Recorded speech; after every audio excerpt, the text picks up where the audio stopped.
Shalom frères et sœurs en Christ, shalom, shalom, shalom de partout, shalom de partout dans le monde.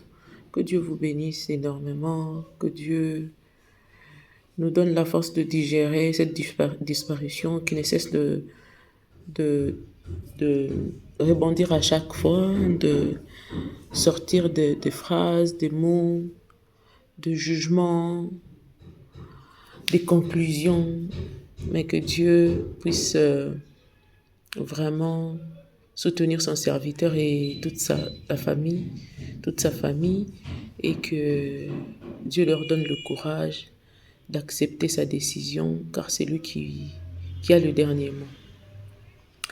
Nous revenons encore aujourd'hui. Pourquoi? Parce que la photo que vous voyez, c'est un pasteur inconnu qu'on ne connaît pas vraiment, qui révèle des choses depuis ces 2 jours, qui nous a laissé un peu bouche bée parce que en voyant les messages, parce que ce pasteur a carrément, euh, il nous a donné de preuves, pas seulement de preuves, mais il nous a révélé qu'il était déjà au courant de la mort de Maman Blanche depuis un certain moment, et cela lui a été montré ou donné comme prophétie depuis le mois d'avril, et c'était juste après le stade Tata Raphaël du pasteur Marcelo et sa femme. Ils étaient en prière, et pendant qu'ils étaient en train de prier, il y avait la pluie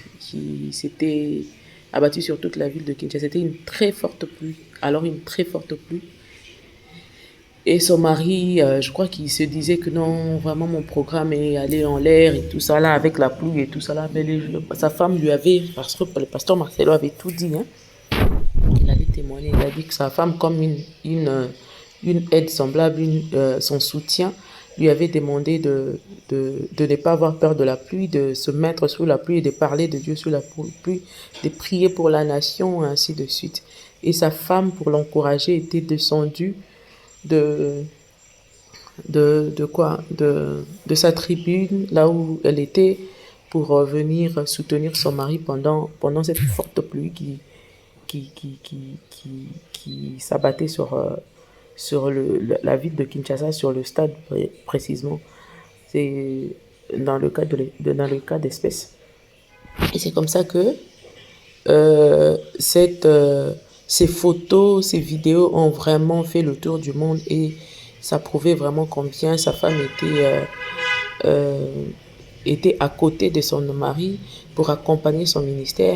Elle était vraiment là comme aide semblable qu'il faut pour un homme, un serviteur de Dieu de son rang. Vraiment, sa femme faisait très bien son travail à côté de son homme. Et le pasteur qui est sorti aujourd'hui, qu'est-ce qu'il nous dit aujourd'hui? Je veux vous lire petit à petit ce que le pasteur a écrit au pasteur Marcelo. Mais avant toute chose, j'aimerais dire aux gens un truc. Mon frère, ma soeur, nous avons souvent tendance à négliger les messages venant de pasteurs, de prophètes ou ainsi de suite. Qu'est-ce qui nous emmène à négliger ces phrases ou ces prophéties?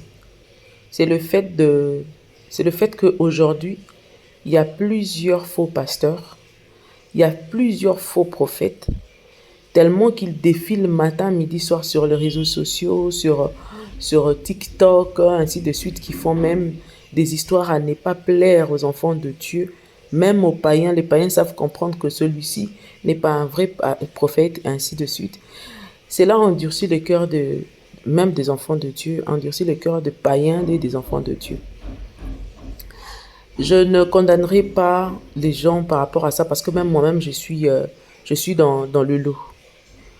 Il nous arrive de ne pas croire à certaines prophéties, à certaines personnes, surtout quand on ne le connaît pas très bien, juste parce que notre cœur est rempli d'incrédulité, vu ce que certains pasteurs, certains prophètes qui s'autoproclament prophètes dans les vides viennent faire sur les réseaux sociaux, l'Issakoli, ainsi de suite.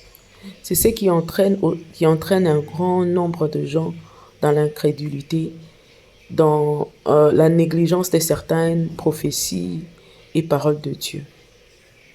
Mais j'aimerais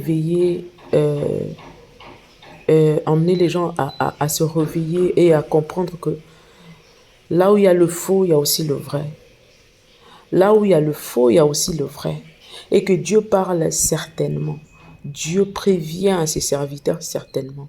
Dieu parle. J'ai entendu, il y a une dame congolaise qui disait pourquoi elle, lui comme un pasteur, donc c'est ça, pasteur Marcelo, avec plein d'impolitesse et tout, disant que lui c'est un pasteur, c'est lui qui parle aux autres par rapport à leurs problèmes. Pourquoi à son tour, Dieu n'a pas averti, Dieu n'a pas dit, Dieu n'a pas fait ceci, Dieu n'a pas fait cela.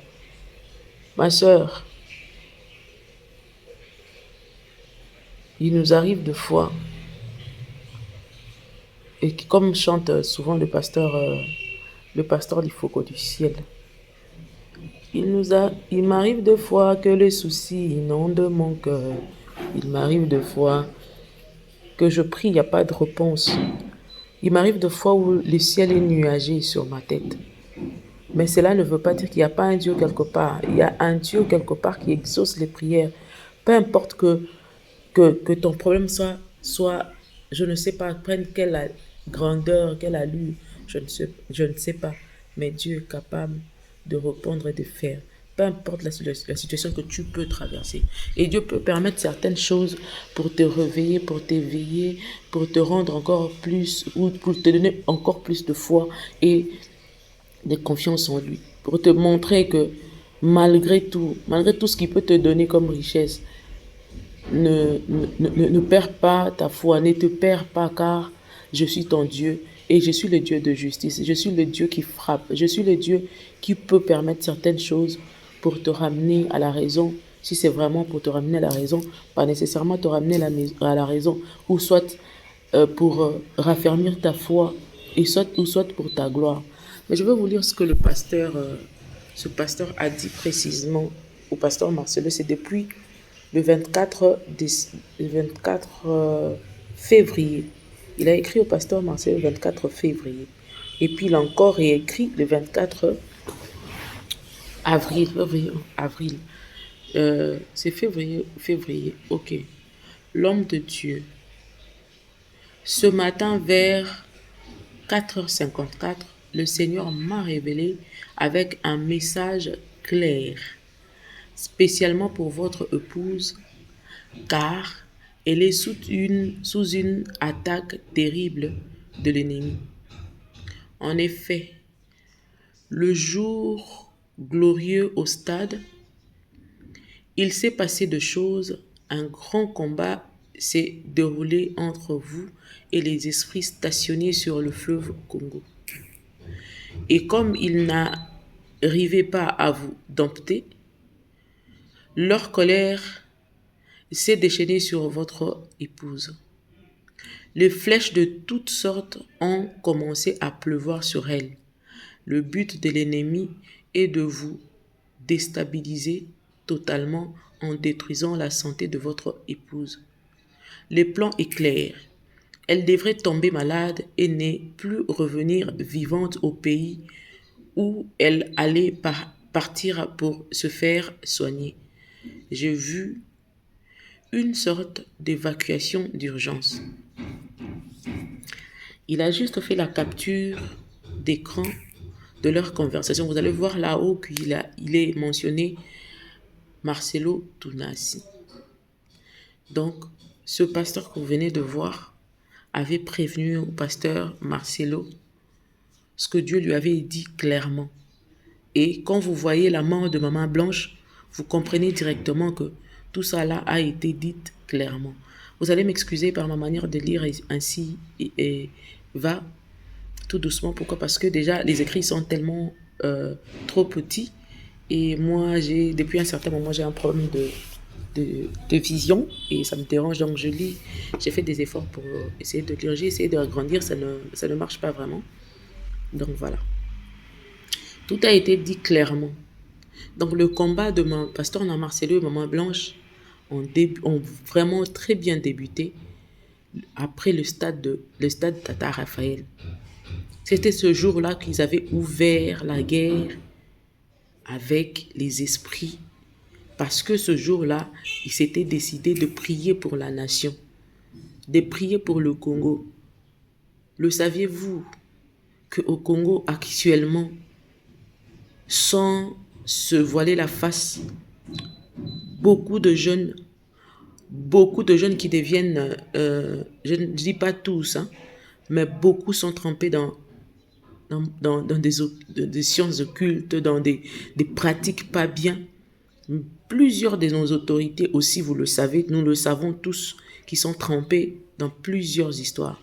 Et si vous remontez un peu plus loin, vous allez voir plusieurs témoignages de gens qui ont vécu à côté ou qui ont travaillé avec notre président du Zaïre, Mobutu, dire que à l'époque, Mobutu avait consacré le Zaïre, donc le Congo actuel, carrément au diable. Et comprenez que s'il faut prier pour ce pays, ce n'est pas une mince affaire.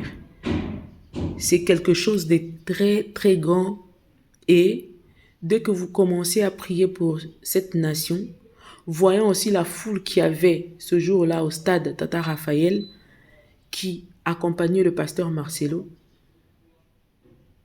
je pense que le monde de ténèbres avait reçu un coup et de retour, ils se sont liés pour venir combattre, déstabiliser le pasteur Marcelo. Parce que cette prière de ce jour-là avait un impact très sérieux.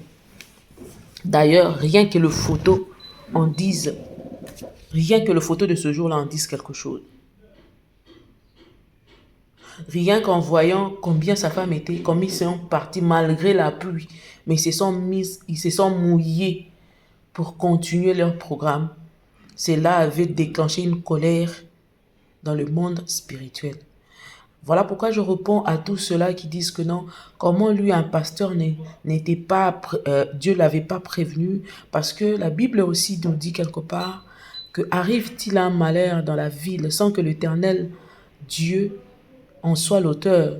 Arrive-t-il un malheur dans la ville sans que l'Éternel Dieu prévienne à ses serviteurs? C'est la Bible qui le dit. Dieu prévient toujours. Ceux-là qui ont dit que pourquoi Dieu ne lui a pas parlé, je vous donne, voilà les preuves. Voilà les preuves. Donc Dieu prévient toujours à ses serviteurs. Mais il nous arrive aussi de fois, aux serviteurs de ne pas tenir compte de certaines personnes. Vous le savez aussi très bien qu'ils sont dérangés de tous côtés par certaines personnes aussi qui veulent peut-être se faire voir, ainsi de suite. Et le fait de vouloir gérer ça, de fois on tombe aussi dans, dans le... Hein, comment on dit? Comment je peux utiliser? Quel mot je peux utiliser pour ne pas dire autre chose? Dire des trucs qui ne sont pas bien placés. Des fois, on tombe dans le...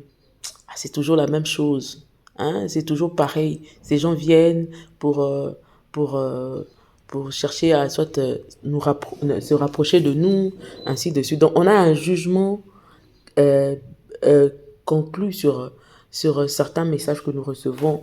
Même moi, je ne suis pas assez public que le pasteur Marcelo. Je ne suis pas connu autant. Mais avec le peu de ma communauté que j'ai pu gérer depuis un certain moment, il nous arrive des gens aussi qui vous envoient des messages et ainsi de suite. Et imaginez euh, le pasteur Marcelo, imaginez à leur niveau, qu'est-ce qu'ils reçoivent tout le jour. Je crois qu'ils arrivent aussi, il les arrive aussi de recevoir des messages sans pour autant avoir le temps de lire. Ça arrive aussi. Mais dans le cas présent, là, sur ce cas-là, le pasteur Marcelo avait tout lu. Il a même répondu. Il avait même répondu. Donc, il avait tenu compte de ça. Donc, quelque part, ce pasteur a bien détaillé encore un peu plus loin, je veux vous lire, où il a dit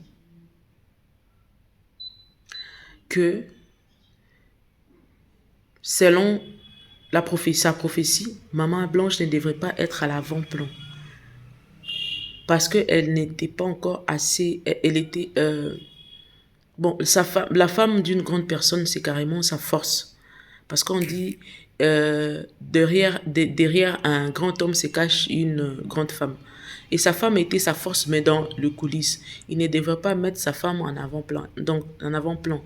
Il ne devrait pas laisser sa femme prêcher, sa femme passer devant, prendre aussi, comme d'autres, comme maman, par exemple, comme maman Joël Kabasele.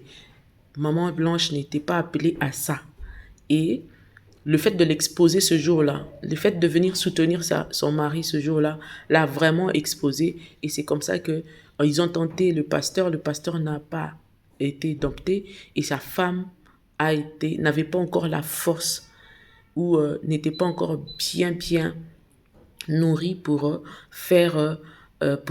prendre, être à l'avant-plan ou passer devant et faire face à ces esprits-là de ce jour-là au stade Tata Raphaël. Donc, c'est un peu ça.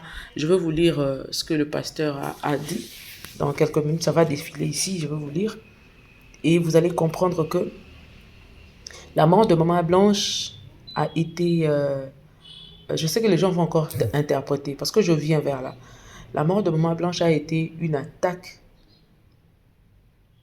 depuis leur sortie au stade Tata Raphaël, selon la prophétie de ce pasteur, qui avait depuis le 24 février averti le pasteur Marcelo. Est-ce qu'ils ont eu le temps de prier? On ne sait pas. Est-ce qu'ils ont eu le temps de prendre en considération cette prophétie? On ne sait pas trop. La prophétie peut sortir soit de ton église, excusez-moi, de ton église ou d'ailleurs. La prophétie n'a pas de place. Dieu ne fonctionne toujours pas selon ce que selon ce que nous connaissons. Dieu sort de l'ordinaire. Dieu sort de ce que nous pouvons penser. Dieu peut te répondre à une prière que toi, tu prends le temps de prier chez toi à la maison, mais Dieu donne la réponse à une personne qui est peut-être à plusieurs kilomètres de chez toi ou de ton pays, voire même. Moi, j'ai eu à prier pour un sujet par rapport à une situation que j'avais. Il fallait que je me déplace et tout ça. Là, j'ai prié et j'ai dit, Seigneur, je ne pars pas si tu ne me donnes pas un signe. Je ne bougerai pas si tu ne me donnes pas un signe. Et c'est comme ça que, pendant que j'étais en train de prier, j'ai attendu la réponse, je n'avais pas de réponse. J'ai même dit, je suis encore reparti en prière pour demander à Dieu, Seigneur, je veux que tu me donnes une réponse, mais une réponse qui ne viendra pas d'une personne qui me connaît ou avec qui j'ai parlé de cette histoire de voyage. Je veux que ça sorte d'une personne vraiment que je ne pourrais peut-être pas calculer par rapport à ce que j'ai comme préoccupation. Parce que peut-être une personne avec qui on ne parle vraiment pas de ma vie privée ou de mes intimités, du détail de ma vie. J'avais tellement insisté sur ce point que j'ai pris le temps j'ai prié et puis c'est passé. Une semaine plus tard, il y a une dame avec qui on parle, mais on ne parle vraiment que profession, pas de la vie privée, ni d'elle, ni de moi. On a commencé, elle m'a appelé, elle dit, oh, bizarrement, j'ai rêvé de toi aujourd'hui. J'ai dit, sérieux? Elle dit, oui. J'ai dit, raconte. Jusque-là, je n'arrivais pas à comprendre ce que l'esprit voulait me dire ou ce que la dame voulait réellement me dire. J'ai dit, ah, tu dis quoi? Raconte un peu, c'était comment?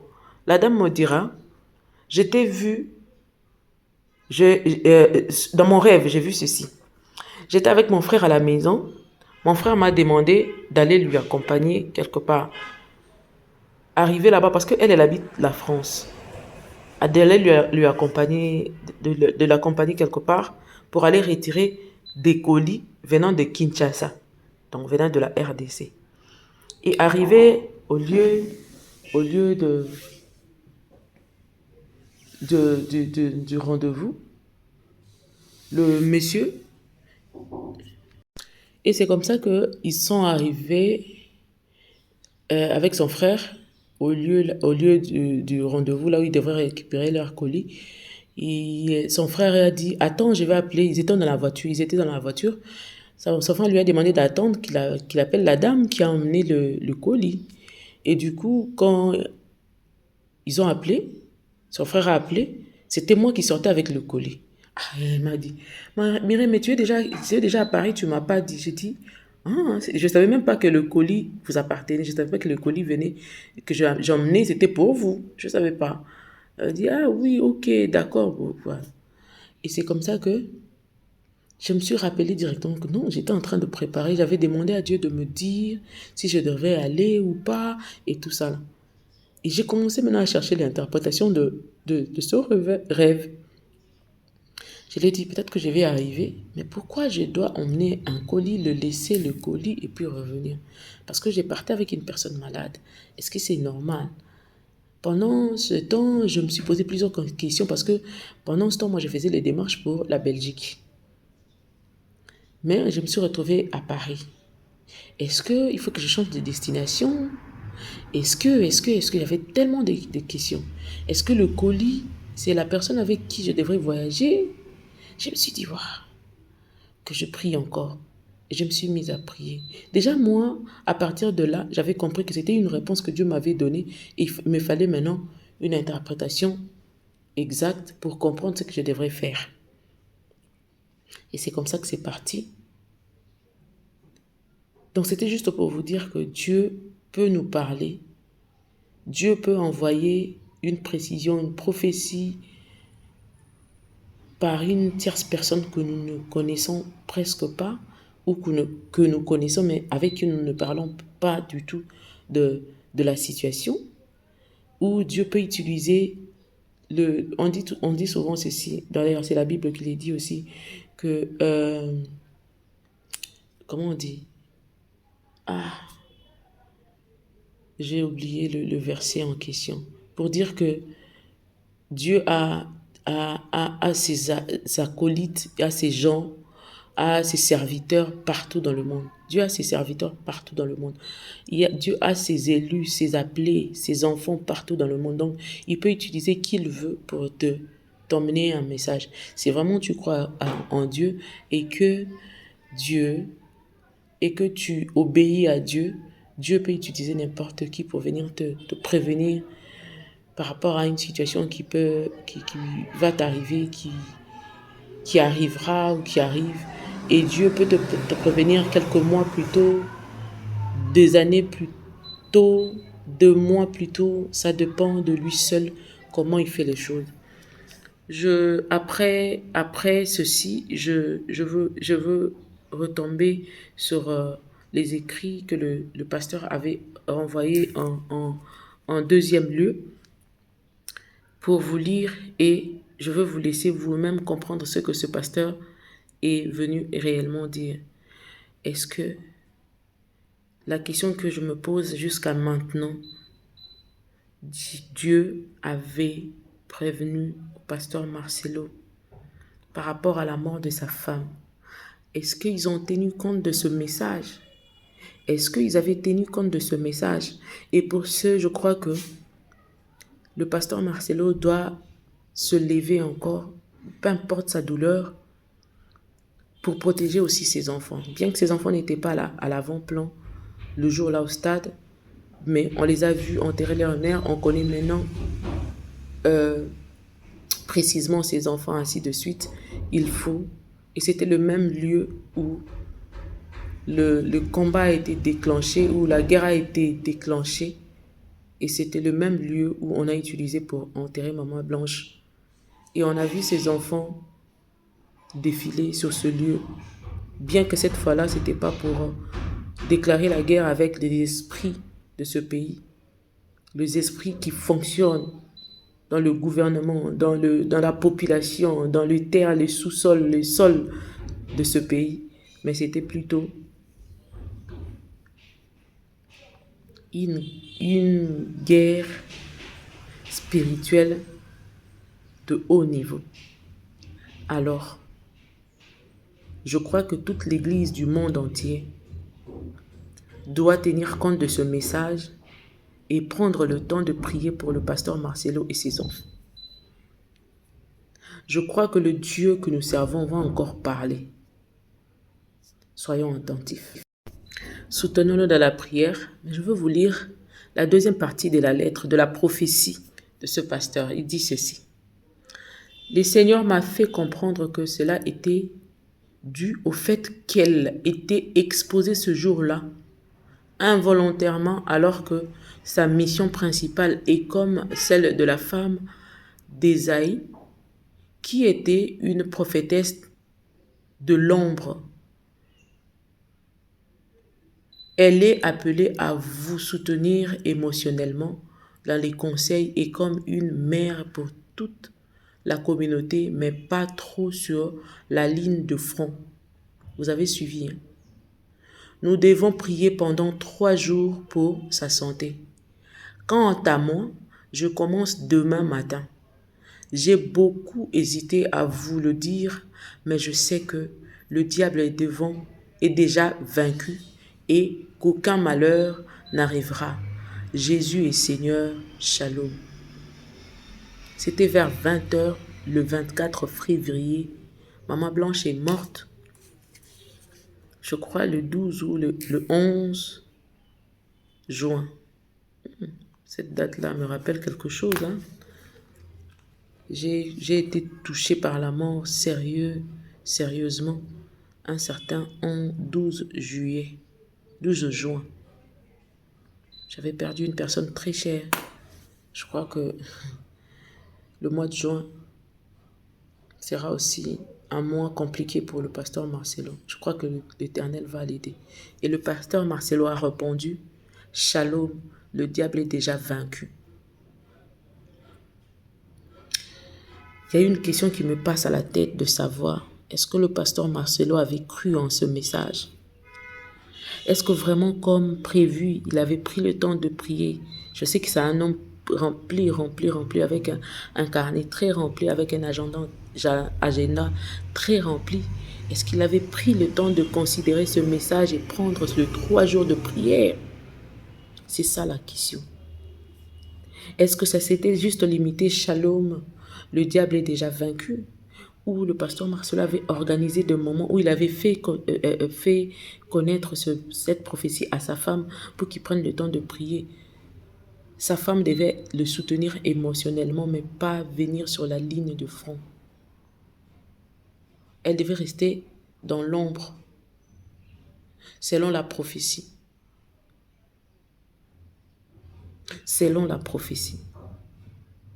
C'était involontaire, certes, mais vous savez une chose, dans la Bible, peu importe que vous fassiez quelque chose par bonne foi, si l'Éternel l'interdit, il l'interdit. Ça ouvre aussi les portes. Je vous donne un exemple. Moi, je ne prêche pas, hein. Je ne suis pas donneur de leçons non plus, parce que je n'arrive même pas à la cheville du pasteur Marcelo par rapport à la parole de Dieu. Il a vraiment. J'ai juste eu mal de voir ce message aujourd'hui. Si ça date du 24 février, je me pose des questions. Est-ce que si on avait pris le temps de prier, l'Église avait pris le temps de prier, est-ce que ça allait aboutir à ça? Est-ce que si vraiment l'Église avait pris le temps de prier, que le pasteur Marcelo avait pris le temps de considérer ce message par hasard? Je ne le condamne pas, je ne dis pas qu'il n'avait pas considéré, je dis, s'il avait vraiment considéré cela, je me pose des questions, hein, donc. Il avait pris le temps de prier pour ça. Est-ce qu'on allait finir avec une mort de sa chère et tendre épouse? Non, je ne pense pas. Bon, quand Dieu révèle quelque chose, on prie pour connaître sa volonté. Mais déjà, quand il vous prévient, c'est pour que vous teniez compte de ce qui se prépare dans le monde des ténèbres, pour que vous dévanciez le diable par rapport à son plan. Et le plan du diable était de retirer Maman Blanche. Mais je pense que le fait que Dieu a prévenu au pasteur Marcelo, il voulait vraiment que le pasteur Marcelo s'élève par rapport au combat qu'il avait ouvert ce jour-là, au stade Tata Raphaël. Et je disais, on a dit que c'était involontaire. Quand on dit que c'est involontaire, oui, c'est bien beau de dire que c'était involontaire parce que maman ne savait pas que ce qu'elle était en train de faire, cet acte-là avait un impact dans le monde invisible, dans les mondes de ténèbres. Et comme c'était une femme qui n'était pas appelée à passer sur la ligne de front, elle a été touchée. Elle a été touchée. Maintenant, il fallait quand même que spirituellement, on puisse la récupérer aussi. Parce que le pasteur a dit, il voyait clairement combien elle était criblée de balles spirituelles. Il y avait une pluie des choses qu'on jetait sur elle. Parce qu'ils n'arrivaient pas à dompter le pasteur Marcellin. Vous savez, avec Dieu, que tu cherches à faire quelque chose avec bonne foi. Mais si Dieu dit que vous ne traverserez pas cette ligne, ne traverse pas cette ligne. Vous allez voir le même cas, la même histoire dans le cas de l'arche de Noé. Cousa, je crois. Quand les gens qui transportaient l'arche ont trébuché avec l'arche allait tomber. Cousa est venu pour aider que l'arche ne tombe pas, parce que l'arche représentait beaucoup pour les enfants d'Israël, pour le peuple d'Israël. Et il est venu pour juste aider ceux qui transportaient l'arche. Pendant qu'il avait oublié que ceux qui transportaient l'arche ont été désignés par Dieu, par un message fort, étaient désignés par Dieu. Il y avait des critères pour transporter l'arche, parce que Dieu à l'époque donnait vraiment des critères, des principes, des détails qu'il fallait, comment il devrait s'habiller, avec quel tissu, comment coudre, comment faire ceci, comment se coiffer, comment. Tout ça a été détaillé dans la Bible. Si vous entrez dans la Bible, vous allez voir. Même quand il s'agissait de construire le temple, Dieu donnait des 10 coudées de ceci, 14 coudées de cela. Dieu donnait les détails, des détails. Alors, voilà pourquoi on dit Dieu existe dans les détails. Dieu donne des détails, des précisions. Et cette prophétie aussi a une très bonne précision. Mais quand il a voulu aider l'arche à ne pas tomber, parce que l'arche représentait beaucoup pour eux, il était déjà sorti de la volonté de Dieu. La volonté de Dieu était que ceux qui devraient transporter l'arche devaient juste respecter les principes et les détails que Dieu avait donnés. Que ça tombe ou pas, tu n'as pas le droit de venir toucher parce que c'est un truc saint. Quand c'est saint, ce n'est pas donné à tout le monde. Quand c'est saint, c'est donné juste à ceux-là que Dieu a donné. Donc, aux Lévi. Il y avait des principes que Dieu donnait. Par exemple, quand quelqu'un venait sacrifier une bête, les parties où les Lévis mangeaient, les parties où le peuple mangeait, les parties où le serviteur mangeait, ainsi de suite. Et Dieu était très catégorique à l'époque avec tout ça là. Je crois que Dieu reste ce Dieu de principe. Quand il dit que ta femme doit rester, te soutenir émotionnellement, ne le mets pas sur la ligne de front, ne donnez pas à vos femmes, ne risquez pas cela pour ne pas... Donc, ça fait mal en même temps. Et si Dieu, il faut beaucoup prier quand on est femme de pasteur, d'un pasteur, surtout de pasteur du rang de pasteur Marcelo, parce que leur combat est permanent et les gens savent que leurs forces sortent de leurs femmes et ils attaquent plus leurs femmes pour leur déstabiliser. Alors, dans le cas précis, j'aimerais donner un conseil au pasteur. Considérez même le petite prophétie venant de nous vos fidèles, des petites prophéties venant des inconnus aussi. Prenez quand même le temps de prier parce qu'on ne sait jamais, Peut-être vous allez chercher à vouloir connaître l'identité de la personne, où est-ce qu'il exerce son ministère et ainsi de suite, qui n'est pas vraiment important. Mettez-vous d'abord à prier et dans la prière, Seigneur, Dieu pourrait vous enseigner ou vous donner les détails de la personne qu'il a utilisée pour vous emmener le message. En dehors de ça, femme de pasteur, comprenez combien le combat de votre mari peut vous atteindre et atteindre votre famille, alors restez vraiment à la brèche, restez là, restez au poste, ne fléchissez pas, ne tombez pas dans la routine, ne tombez pas de n'importe quoi, parce que le diable ne cherche que une fraction de seconde pour vous exterminer et ainsi exterminer aussi votre mari et son ministère. Donc, à tous les mamans pasteurs d'être conscientes de cette situation. Et je demanderai à toute l'Église, à tous les fidèles du monde entier qui croient en Jésus-Christ, qui croient en Dieu, de vraiment soutenir le pasteur Marcelo, de vraiment prier pour lui et sa famille, de vraiment soutenir son ministère, que Dieu soutienne encore, lui donne encore la force de continuer et d'exceller encore dans ce qu'il fait. Je sais qu'il dérange le monde des ténèbres, je sais qu'il dérange fortement le monde des ténèbres et qu'ils se sont ligués pour le faire tomber, mais Dieu ne va pas permettre cela. Et c'est la petite histoire que je voulais partager ce matin, cet avant-midi, qui m'a beaucoup dérangé, qui m'a fait très mal. Et je manque même quoi dire exactement. Mais sinon, que Dieu nous bénisse de partout. Considérons ce que nous recevons comme message, même si au fond de nous, on est en train d'hésiter ou de douter encore un peu, mais n'hésitez pas de prier. Prenez juste les paroles, la prophétie donnée et les recommandations que Dieu va donner. Essayez de le faire, même en doutant, pendant que vous serez en train de prier. Dieu va vous préciser si c'est une bonne prophétie ou pas. On va examiner la prophétie. On va prier. On examine une prophétie en priant. C'est là où Dieu nous donne une réponse si c'est vrai ou c'est pas vrai. Et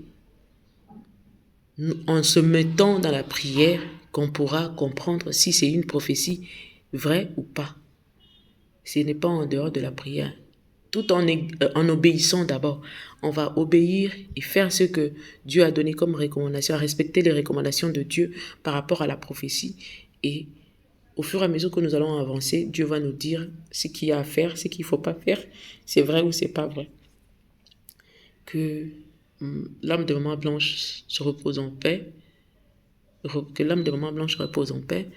Que Dieu bénisse encore l'Église, la compassion. Que Dieu accompagne le pasteur Marcelo Tounassi. Que Dieu accompagne son ministère, ses enfants et toute sa famille, la famille de Maman Blanche ainsi que la famille du pasteur aussi. Les blablabla sur Internet, vraiment s'il vous plaît, arrêtez. Arrêtez. S'il vous plaît, arrêtez. On se revoit très prochainement. Abonnez-vous.